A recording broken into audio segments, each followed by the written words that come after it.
Hai semuanya, perkenalkan saya Siti Aisyah dengan NIM akhir 173 dari kelas AMM Manajemen Pemasaran.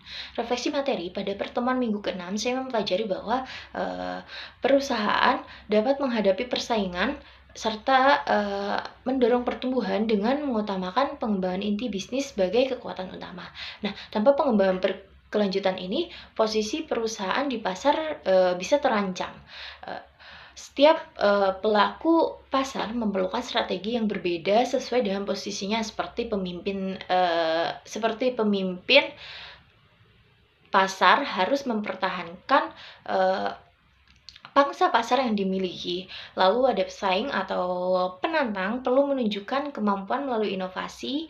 Lalu yang berikutnya ada pemain kecil dapat bertahan dengan memfokuskan diri pada segmen pasar yang lebih terbatas namun spesifik. Nah, dari strategi pemasaran perlu disesuaikan dengan siklus hidup produk. Seperti setiap fase dimulai dengan perkenalan, pertumbuhan, puncak perkembangan, hingga penurunan. Nah, dari siklus hidup produk tersebut, perusahaan memerlukan pendekatan yang berbeda.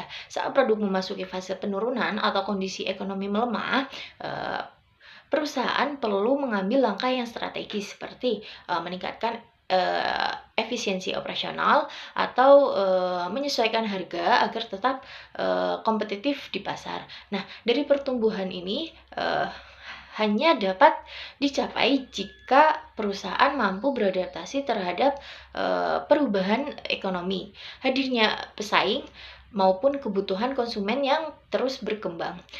Nah, pemasaran ini bukan hanya soal meningkatkan penjualan, tetapi juga membangun keunggulan jangka panjang. Dengan strategi yang tepat, perusahaan dapat memperluas pasar, menjaga hubungan dengan pelanggan, dan tetap relevan di tengah persaingan.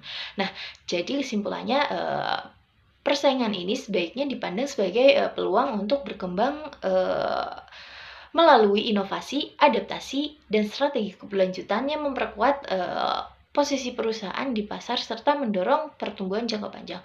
Mungkin cukup sekian dari saya. Terima kasih.